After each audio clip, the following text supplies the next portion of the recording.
Hello friends, welcome back to my channel. నేను మీ కవిత. ఈరోజు వీడియోలో గోదావరి స్పెషల్ సిరమేను చేపల కూర ఎలా తయారు చేసుకోవాలో ఈ వీడియోలో మీకు చూపిస్తాను. ఇవి క్లీన్ చేసుకున్న తర్వాత ఈ విధంగా ఉంటాయండి. ఇవి కనీసం ఒక 10 సార్లు అయినా కడగాలి. ఇది కడిగేటప్పుడు మన చేతికి జిగురులా అంటుకుంటుందండి. ఎలా అంటే మనం వెన్నను చిలికేటప్పుడు మన చేతికి వెన్న ఎలా అంటుకుంటుందో ఆ విధంగా అంటుకుంటుందండి. ఇందులో కొంచెం ఉప్పు పసుపు వేసుకొని బాగా కడగాలి. తర్వాత కాస్త మజ్జిగ వేసుకొని క్లీన్ చేసుకుంటే మనకి నీట్గా ఈ విధంగా తయారైపోతాయి. తర్వాత ఇందులో రుచికి సరిపడే ఉప్పు, కాస్త పసుపు,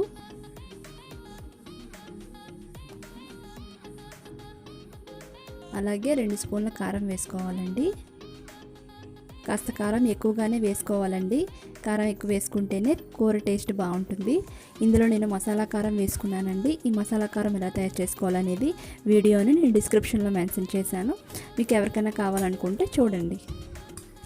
అన్నీ వేసుకున్న తర్వాత స్పూన్తో నెమ్మదిగా కలుపుకోవాలండి. ఎందుకంటే చిన్న చేపలు కదా, విరిగిపోతాయండి. ఇలా కలుపుకున్న తర్వాత ఒక అరగంట పాటు మ్యారినేట్ చేసుకోవాలి. లేదా మీరు వెంటనే వండుకోవాలన్నా వండుకోవచ్చు. చేపలు మ్యారినేట్ అయ్యేలోపు మన కూరకు కావాల్సినవి రెడీ చేసుకుందాం.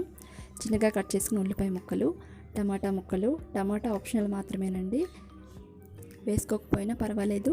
1 స్పూన్ అల్లం వెల్లుల్లి పేస్ట్, 1 స్పూన్ ధనియా powder, 1/2 table spoon garam masala, పచ్చిమిరపకాయలు, కొత్తిమీర కొద్దిగా తీసుకోవాలి. తర్వాత స్టవ్ పై కడాయి పెట్టుకొని ఆయిల్ వేసుకోవాలి. ఈ కూరకి ఆయిల్ ఎక్కువగా వేసుకోవాలండి, అప్పుడే కూర టేస్ట్ బాగా వస్తుంది. ఎప్పుడైనా సరే నాన్ వెజ్ కర్రీస్కి ఆయిల్ ఎక్కువగానే వేసుకోవాలండి.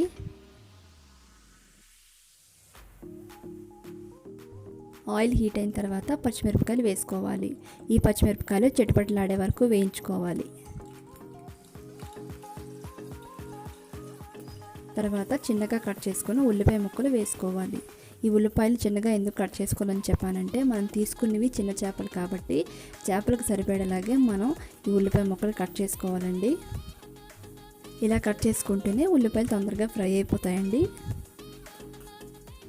వీటిని బ్రౌన్ కలర్ వచ్చే వరకు బాగా ఫ్రై చేసుకోవాలి. ఫ్రై అయిన తర్వాత ఇందులో అల్లం వెల్లుల్లి పేస్ట్ వేసుకోవాలి.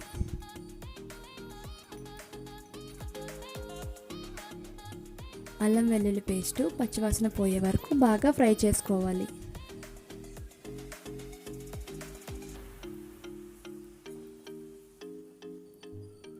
తర్వాత ఇందులో ధనియా పౌడర్,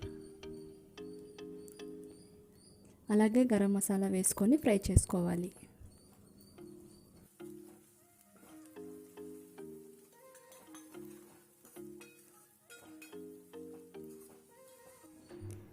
తర్వాత ఇందులో టమాటా ముక్కలు వేసుకోవాలి.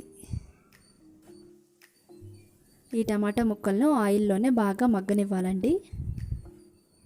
ఎందుకంటే చేపలు వేసుకున్న తర్వాత ఇంతలా కలపడానికి అవ్వదండి, చేపలు విరిగిపోతాయి.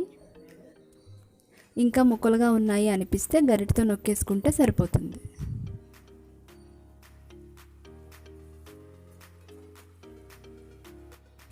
తర్వాత మ్యారినేట్ చేసిన చేపలను వేసుకోవాలి.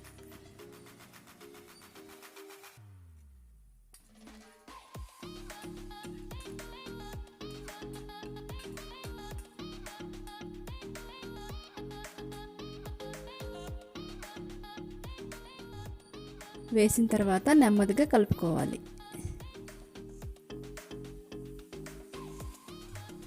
వేసిన మసాలాలు, ఆయిల్ అంతా చేపలకు బాగా పట్టేలాగా బాగా కలుపుకోవాలి.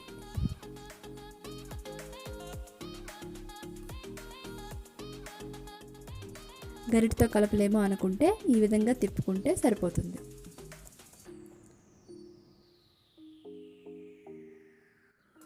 తర్వాత మూత పెట్టి ఒక 5 నిమిషాలు బాగా వేగనివ్వాలి. 5 మినిట్స్ తర్వాత చూస్తే ఈ విధంగా ఫ్రై అవుతాయండి. చూసారు కదా, ఆయిల్ అంతా సపరేట్ అయిపోయింది, అంటే చేపలు చక్కగా ఫ్రై అయిపోయండి.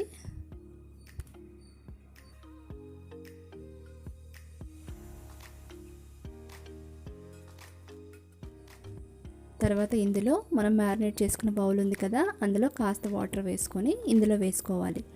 దీనికి ఎక్కువ వాటర్ వేయకూడదండి, వేసిన వాటర్ని కూడా మనం దగ్గరగా చేసేయాలి. ఇది ముద్ద కూరగా ఉంటేనే తినడానికి బాగుంటుందండి. వాటర్లా కానీ బాగా గ్రేవీలా కానీ చేసే కంటే ఇలా ముద్దగా చేసుకుంటేనే బాగుంటుంది. చూసారు కదా, ఆయిల్ అంతా బయటకు వచ్చేసింది.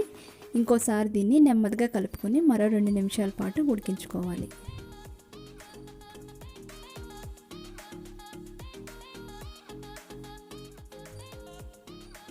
చూసారు కదా, ఆయిల్ పైకి వచ్చేసింది, అంటే కూర రెడీ అయిపోయిందండి. గుమగుమలాడే సీరమేను చేపల కూర రెడీ అయిపోయిందండి. ఇప్పుడు స్టవ్ ఆఫ్ చేసేయాలి. స్టవ్ ఆఫ్ చేసిన తర్వాత కాస్త కొత్తిమీర వేసుకొని మూత పెట్టేసి ఒక పావు గంట కానీ అరగంట తర్వాత కానీ వడ్డించుకొని తింటే కూర టేస్ట్ సూపర్గా ఉంటుందండి. చూసారు కదా ఫ్రెండ్స్, మీకు కూడా ఈ చేపలు దొరికినట్లయితే వండుకొని ఎలా వచ్చిందనేది నాకు కామెంట్ చేయండి. మరిన్ని వీడియోస్ కోసం నా ఛానల్ ఫాలో అవుతూ ఉండండి. లైక్ చేయండి, షేర్ చేయండి, కామెంట్ చేయడం అస్సలు మర్చిపోవద్దు. Thank you friends.